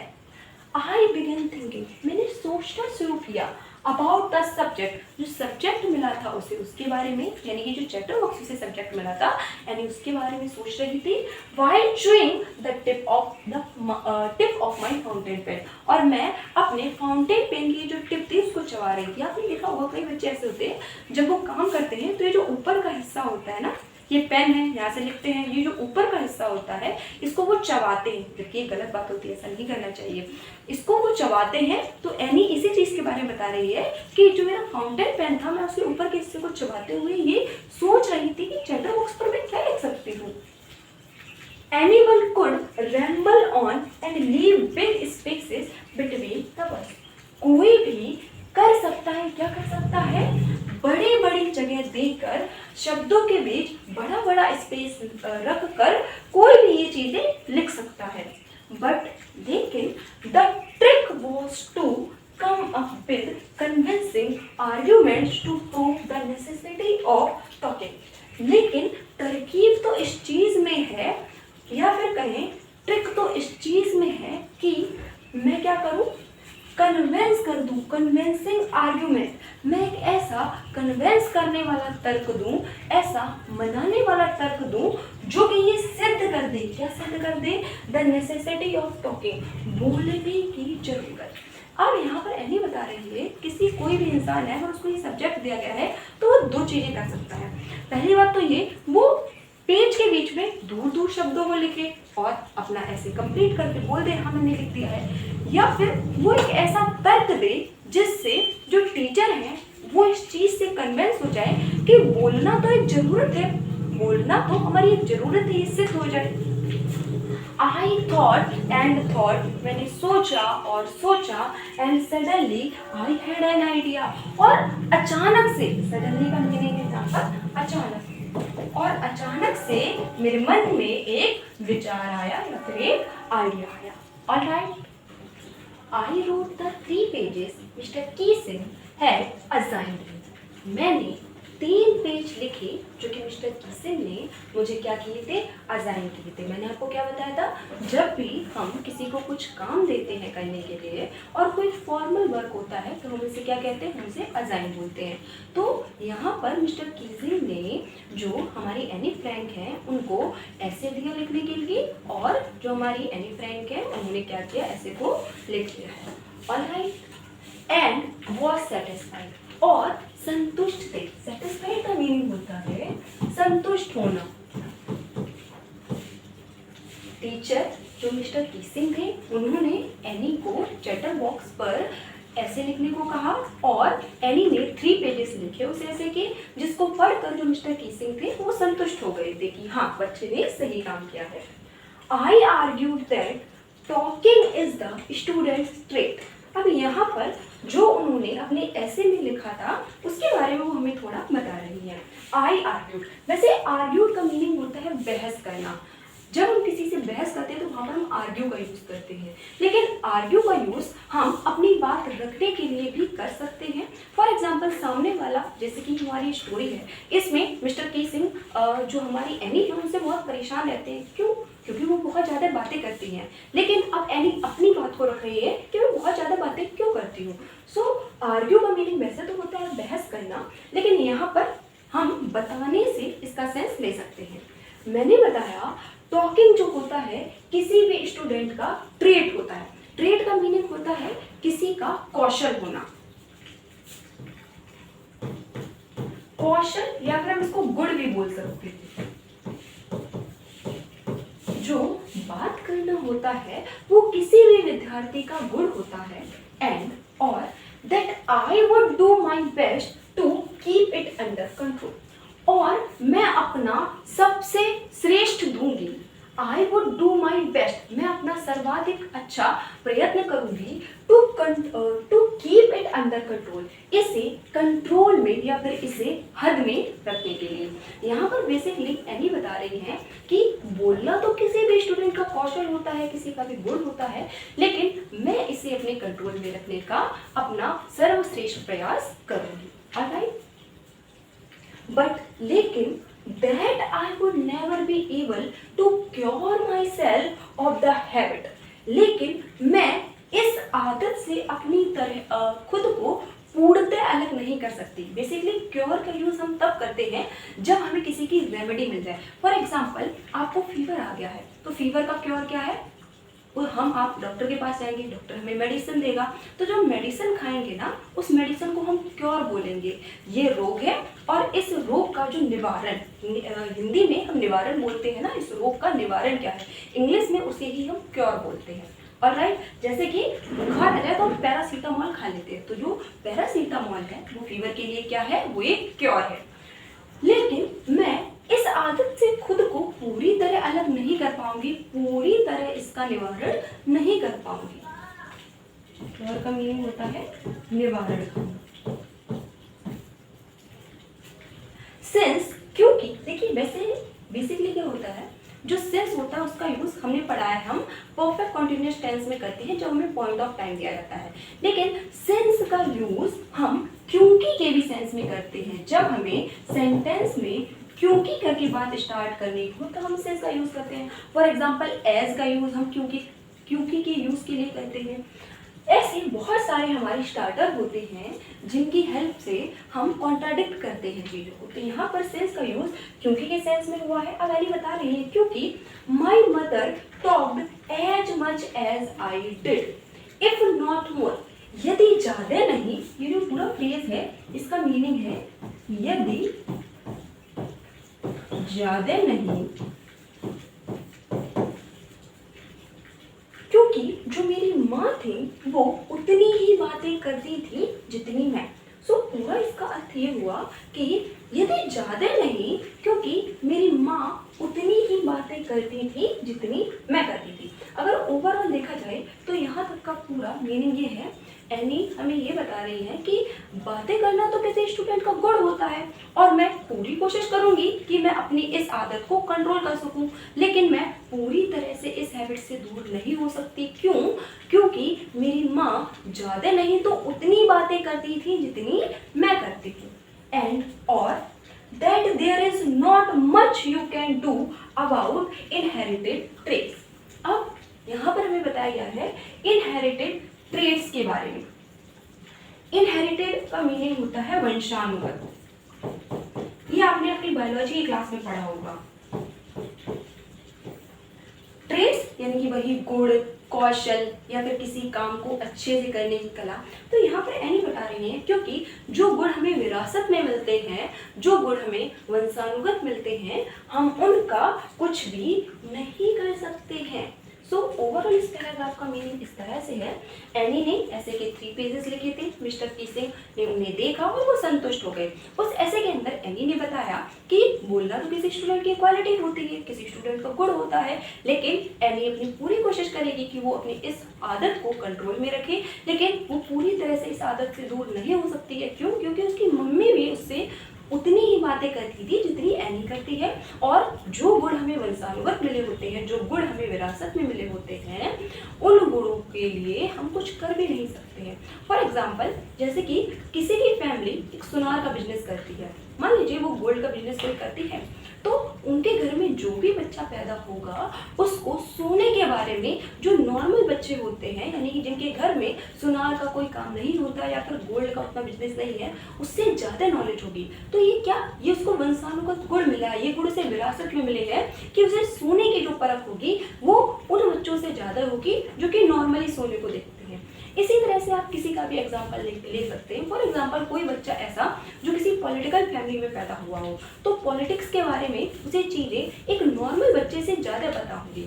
For example कोई बच्चा अगर ऐसी फैमिली में पैदा हुआ है जहाँ पर सब लोग बहुत ज़्यादा गुस्से वाले होते हैं, सब लोग एक दूसरे से बहस करते हैं, एक दूसरे का सम्मान नहीं किया जाता है, तो ऑटोमेटिकली ये चीज़ें उसमें आ जाएंगी, क्योंकि बच्चे वो नहीं करते जो उनसे कहा जाता है, बच्चे वो करते हैं जो वो देखते हैं, जो वो अपने से बड़ों को करते हुए देखते हैं, बच्चे वो करते हैं, वो नहीं करते जो उनसे उनके बड़े उनसे कहते हैं। ऑलराइट, सो आई होप ये चीज़ें क्लियर होगी। नेक्स्ट पैराग्राफ पर आते हैं। Mr Keesing had a good laugh at my arguments. मैंने जो अपने आर्ग्यूमेंट्स दिए थे, मैंने जो बातें बताई थी, आर्ग्यूमेंट का भी मीनिंग यही होता है तर्क देना। बेसिकली आर्ग्यूमेंट का मीनिंग जो होता है तर्क देना, अपनी बात को सही साबित करने के लिए। तो जो एनी ने आर्ग्यूमेंट्स दिए थे, तर्क दिए थे कि बोलना तो किसी स्टूडेंट का गुण होता है और मुझे तो ये गुण मेरी माँ से मिला है, इस आर्ग्यूमेंट पर जो मिस्टर कीसिंग थे, जो उनके टीचर थे, बहुत ही ज़्यादा हंसे थे। Mr Keesing had a good laugh, good laugh का मीनिंग होता है बहुत ही तेज तेज हंसना, बहुत अच्छी तरह हंसना। एट माई आर्गुमेंट्स, मेरे तर्कों पर। बट लेकिन when I proceeded to talk my way through the next lesson, he assigned me a second essay. लेकिन जब दूसरे लेसन के समय मुझे उन्होंने बात करते हुए पाया तो उन्होंने मुझे एक दूसरा ऐसे लिखने को दे दिया। But when I proceeded to talk my way through the next lesson, जब मैं दूसरे लेसन में दूसरा पार्ट पढ़ाया जा रहा था, जब मैं बात करते हुए पकड़ी गई, तब क्या हुआ, ही असाइन्ड मी, उन्होंने मुझे दे दिया अ सेकेंड ऐसे, एक दूसरा निबंध। This time it was supposed to be an encourageable chatterbox, और इस टाइम जो टाइटल था, जो उन्होंने मुझे सब्जेक्ट दिया था, वो क्या था, एन इनकरेजेबल चैटरबॉक्स, एक ऐसा चैटरबॉक्स, एक ऐसा बातूनी जिसको कभी भी सुधारा ना जा सके। ये जो इनकरेजेबल लिखा है, इसका मीनिंग होता है ऐसी कोई वस्तु या फिर ऐसा कोई इंसान जिसे कभी ठीक ना किया जा सके या जिसे कभी सुधारा ना जा सके।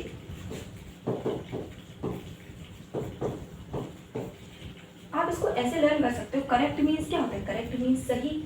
इनकरेक्ट जो करेजिबल है, इसमें करेक्ट का साउंड आपको आ रहा है। इनकरेजेबल ऐसा जिसको कभी करेक्ट ना किया जा सके, जिसको कभी सही ना किया जा सके। सो ऐसा जिसे कभी सुधारा ना जा सके। सो अब क्या हुआ, एनी ने होमवर्क सबमिट कर दिया, लेकिन दूसरा जब लेसन पढ़ा रहे थे मिस्टर की सिंह, तो एनी को उन्होंने दोबारा बात करते हुए देख लिया। अब जब दोबारा बात करते हुए देख लिया तो एनी को एक दूसरा निबंध लिखने को दे दिया, और इस बार जो टाइटल था निबंध का वो क्या था, एक ऐसा चैटर बॉक्स, एक ऐसा बातूनी इंसान जिसको कभी भी सुधारा नहीं जा सकता है, an incorrigible chatterbox. I handed it in, मैंने इसे लिख लिया, and Mr Kissing had nothing to complain. Sorry, I handed it in. मैंने इस होमवर्क को लेकर मिस्टर कीसिंग को दे दिया। हैंडेड का मीनिंग होता है बेसिकली देना। एंड मिस्टर कीसिंग, और जो मिस्टर कीसिंग थे, had nothing to complain about for 2 whole lesson, और जो मिस्टर कीसिंग थे उनके पास शिकायत करने के लिए कुछ नहीं था। नथिंग का मीनिंग होता है कुछ ना होना, कंप्लेन का मीनिंग होता है शिकायत करने के लिए। अबाउट फॉर 2 होल लेसन, 2 पूर्णतया पाठों तक, यानी कि अगले 2 पाठों तक, अगले 2 लेसन जब मिस्टर कीसिंग हमें पढ़ा रहे थे, तब तक उन्होंने मुझसे कोई भी शिकायत नहीं थी। जब जो हमारी राइटर हैं, जो हमारी एनी फ्रैंक है, उन्होंने ये जो सेकेंड वाला ऐसे था ये भी लिखकर दे दिया था। ऑलराइट, नेक्स्ट इज हाउएवर, लेकिन ड्यूरिंग द थर्ड लेसन, तीसरे पाठ के दौरान, ड्यूरिंग का मीनिंग होता है दौरान,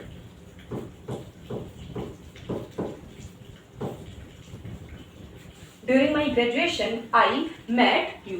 सो यहाँ पर जब कोई काम ऐसे चल रहा है और उसके बीच में एक कोई काम हुआ है, सो वहाँ पर क्या आ जाता है, वहाँ पर हम ड्यूरिंग का यूज करते हैं। फॉर एग्जाम्पल, रास्ते में चलते हुए मुझे एक डॉग मिला। During walking on the street I met a dog. Alright,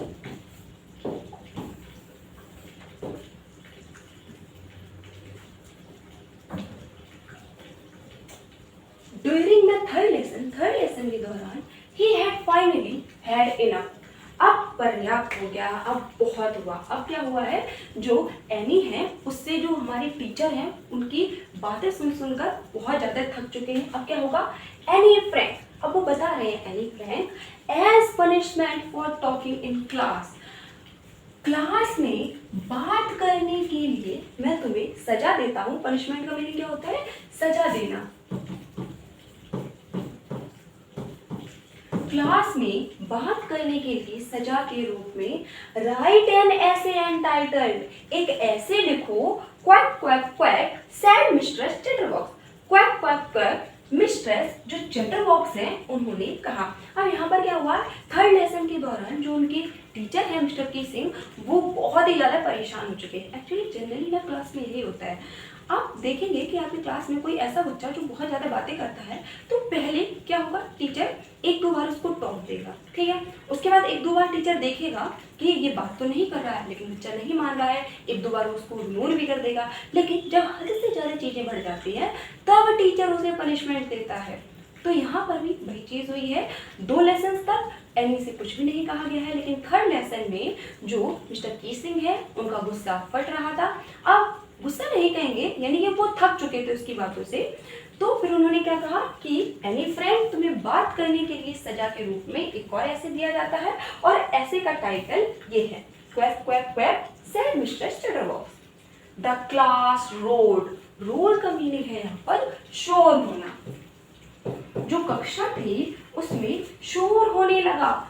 I had to laugh too, मैं भी हंसने लगी। Though I had nearly exhausted my ingenuity on the topic of chatterboxes. Ingenuity का मीनिंग होता है कौशल, और exhausted का मीनिंग होता है बेसिकली थक जाना किसी काम से, या फिर पढ़ते पढ़ते, या फिर कोई हम काम कर रहे हैं जिसको करते करते हम थक गए हैं, वहां पर हम एग्जॉस्टेड का यूज करते हैं। सो यहाँ पर बताया जा रहा है कि मैं भी हंस पड़ी, लेकिन मैं लगभग थक गई थी, क्योंकि अब मेरे अंदर ये जो टॉपिक था चैटर बॉक्स, इस पर लिखने का कौशल जो था बहुत कम बचा था, या फिर ना के बराबर बचा था। तो यहाँ पर हमें क्या बताया गया है कि एनी ने सेकंड ऐसे भी लिख के दे दिया, लेकिन थर्ड जब लेसन टीचर पढ़ा रहे थे उस टाइम पर टीचर ने एक और बार एनी को पनिशमेंट दी बात करने के लिए, और उन्होंने एक नया ऐसे लिखने को दे दिया। पूरी क्लास तब हंसने लगी, एनी भी हंस रही थी, लेकिन एनी जो थी अपने मन में ये सोच रही थी कि मैं थक गई हूँ एक ही टॉपिक पर बार बार लिखते लिखते। ऐसा होता है जनरली, मान लीजिए आपको कोई टॉपिक दिया गया लिखने के लिए, आपसे अगर हर रोज उस पर लिखवाया जाए तो कहीं ना कहीं आप भी थोड़े एग्जॉस्टेड फील करेंगे कि अब तो मैं एग्जॉस्ट हो गई हूँ कि इतनी बार ये चीज़ें, अब मैं क्या नया लिखूँ। तो यहाँ पर वही बात बताई गई है। Next is it was time to come up with something else. अब यह समय था कि कुछ और किया जाए, समथिंग ओरिजिनल, कुछ ओरिजिनल किया जाए। माई फ्रेंड सैनी, मेरी जो दोस्त सैनी थी, who was good at poetry, जो कि कविता में अच्छी थी, ऑफर्ड टू हेल्प मी, मुझे उसने मदद देने के लिए का। ऑफर का मीनिंग बेसिकली यहाँ पर होता है किसी को बोलना कि क्या मैं तुम्हारी मदद कर दूँ। Write the essay from beginning to end in verse, essay को लिखने के लिए शुरू से लेके अंत तक इन वर्स। बेसिकली देखिए, जब हम पोयम लिखते हैं ना, तो पोयम में ना वर्सेस होती हैं, स्टैंजाज होते हैं। पोयम को लिखने का भी एक तरीका होता है। जैसे हिंदी में आपने पढ़ा होगा दोहा, सोरठा, ये सारी चीज़ें पढ़ी है ना, उसमें मात्राएं लगती हैं। ठीक उसी तरह से इंग्लिश में भी क्या होता है, हम जो पोयम लिखते हैं, आपने एक सुना होगा फ्री वर्स में पोयम लिखी गई है, यानी कि इसमें किसी भी नियम का पालन नहीं किया गया है। पोयम को लिखने का भी एक तरीका होता है, जिस तरह से हिंदी में कविताओं को लिखने का तरीका होता है, उसी तरह से इंग्लिश में भी कविताओं को लिखने का तरीका होता है, और उन्हें हम वर्स बोलते हैं। तो यहाँ पर एनी की एक फ्रेंड है सैनी, जो कि पोइट्री में, कविता करने में बहुत अच्छी है, वो एनी को हेल्प ऑफर करती है, और वो शुरू से लेके अंत तक वर्स में ऐसे को लिखने के लिए हेल्प करती है। And I jumped for Joy, और मैं खुशी से उछल पड़ी। जम्प का मीनिंग होता है कूदना। जब एनी की फ्रेंड ने उसे जो अपनी हेल्प थी वो ऑफर की, अपनी मदद ऑफर की, तो क्या हुआ, एनी खुशी से उछल पड़ी। Mr Keesing was trying to play a joke on me, Mr Keesing जो थे मेरे ऊपर मजाक बनाने के बारे में सोच रहे थे।